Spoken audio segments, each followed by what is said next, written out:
Supreme court जो है, supreme court ने ऐतिहासिक फैसला सुना दिया। बेटी को क्या है, बेटी को समझता है कि नहीं बोझ है, इसको संपत्ति नहीं देना, किसी भी हालत में कोई जमीन देने की जरूरत नहीं है। लेकिन क्या कानून तो ऐसा नहीं किया।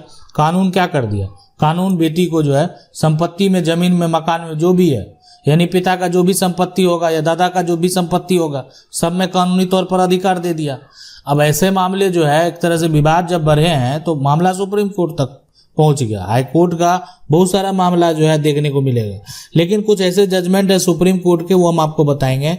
अब देखें सुप्रीम कोर्ट ने जो जजमेंट दिया है, उस जजमेंट में सुप्रीम कोर्ट ने क्या कहा कि आखिर जो बेटी है उसको कब संपत्ति में हक मिलेगा, कब नहीं मिलेगा। अब हमारा कानून जो है, हिंदू उत्तराधिकार अधिनियम जो है, ये यानी 2005 से मिला हक जो है संपत्ति में, जो पिता की बनाई हुई हो या पैतृक हो, बेटी को समान अधिकार मिलेगा। मतलब कहने का मतलब, अगर पिता है ना, अब पिता को जो है एक बेटा है, अब एक बेटी है, तो जितना हक बेटा लेगा उतना हक बेटी भी लेगी। ये कानून बन चुका है, यानी ये हक मिलने वाला है। दूसरी बात है कि देखें, कुमारी हो, शादीशुदा हो बेटी जो है, पिता की संपत्ति में हिस्सेदार हो गया, उनका तलाक हो गया हो, जैसे जो भी हो, विवाह हो गया हो, तो वसीयत अगर नहीं लिखा हुआ ना पिता के द्वारा, तो पिता की मौत जो है मौत तो भी बेटी का संपत्ति पर पूरा अधिकार होगा ना। ये देखें वसीयत लिखे बिना। अब है कि वसीयत क्या होता है कि अब मान लेते हैं कोई पिता क्या करेंगे कि वसीयत जो है वो लिख देंगे, वसीयत बेटा के नाम से, वो वसीयत जो है यानी बेटा का नाम से तैयार हो गया। अब यहाँ पर जो है ये होने का मतलब क्या हो गया कि वसीयत जो है वो बेटे के नाम से तैयार होने का मतलब ये हो गया कि ऐसा करते हैं कि वसीयत कर देते हैं। अब यहाँ पर जो है इसमें इनको हक नहीं मिलने वाला है, ठीक है। यानी अब जो है कोई भी वसीयत एक बार हो गया, लेकिन वसीयत करने का भी जो है कंडीशन है, टर्म एंड कंडीशन है कि ये आप जो है ना पैतृक संपत्ति का नहीं कर सकते, ठीक है। अब लेकिन यहाँ पर जो है पिता की बनाई हुई हो तो बनाई हुई संपत्ति है उसका वो वसीयत कर सकते हैं, लेकिन यहाँ पर कोई भी एंसेस्ट्रल प्रॉपर्टी है उसका वसीयत भी नहीं हो सकता। तो अब ये जो है यानी जो अधिकार की बात है कि वसीयत अगर हो गया तो उस पर अधिकार का दावा नहीं कर पाएंगे।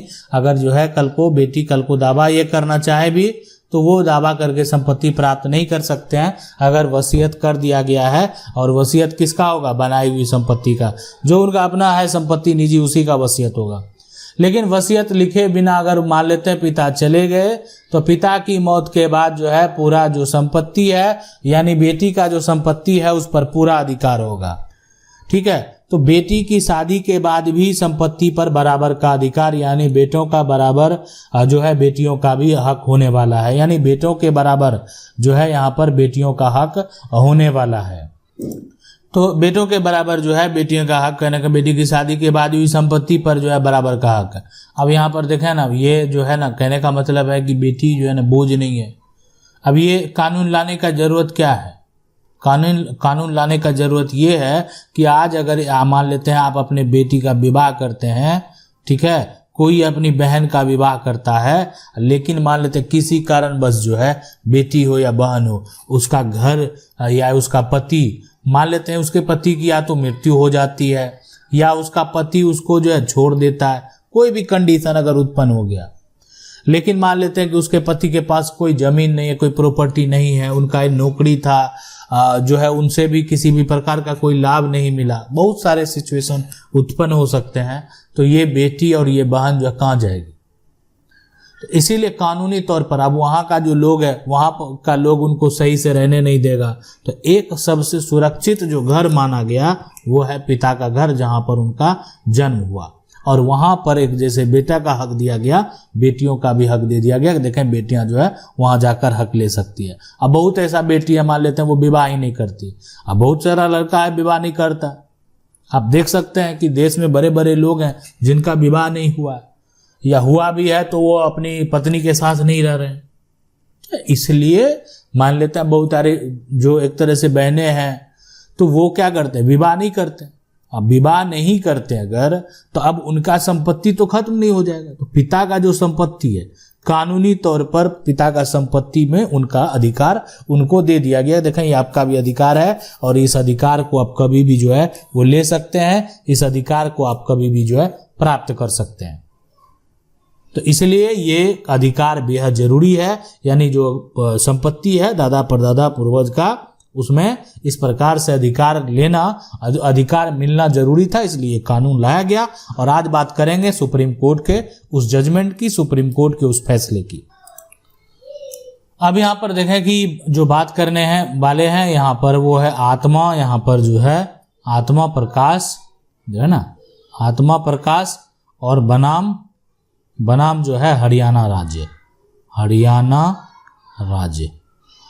इसमें भी देखें बेटे को जो है ना एक बेचने का जो अधिकार दिया गया है, बराबर का अधिकार है। ये जजमेंट जो है आप जाकर पढ़ सकते हैं। इस जजमेंट को जो है, अब गांव का मान लेते हैं जमीन है, खेती वाली जमीन है, अब मान लेते हैं कि क्या कुछ जमीन को क्या करता है कि बेटा बेच देता है, कुछ जमीन को जो है बेटी बेच देती है, तो उनको बेचने का जो है ना, जमीन को बेचने का बराबर का अधिकार है।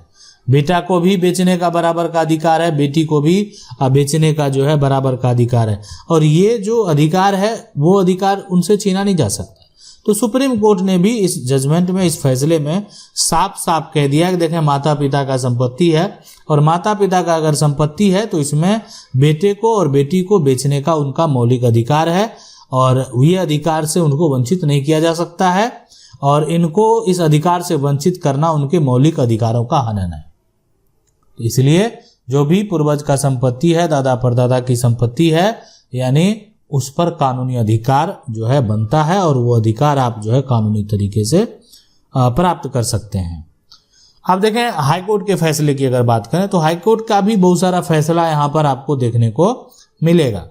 अब हाईकोर्ट के फैसले में भी यहाँ पर अगर बात करें सबसे पहले तो हाईकोर्ट जो है, हाईकोर्ट का जो जजमेंट है, यानी जिसके बीच में विवाद हुआ है, इसका नाम है यहाँ पर जो है सूरत सिंह बनाम जो है यहाँ पर गुलाब बाई। ठीक है, सूरत सिंह है यहाँ पर, या जो है सुरेश सिंह।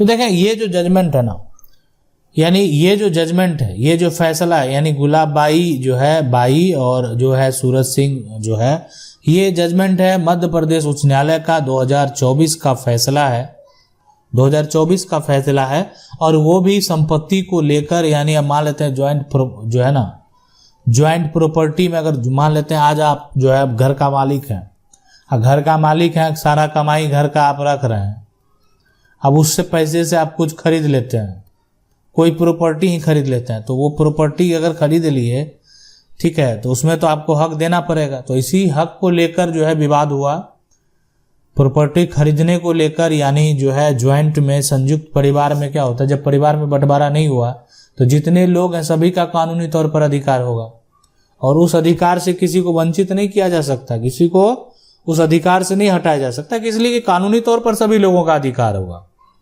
तो अगर सभी लोगों का अधिकार होगा तो सभी लोग वो अधिकार प्राप्त कर सकते हैं। आशा करते हैं वीडियो अच्छा लगा होगा। वीडियो को लाइक जरूर कर दें, चैनल को पहली बार देख रहे हैं सब्सक्राइब करके जो बेल आइकन है उसको जरूर दबा लें। मिलते हैं अगले वीडियो में, तब तक के लिए।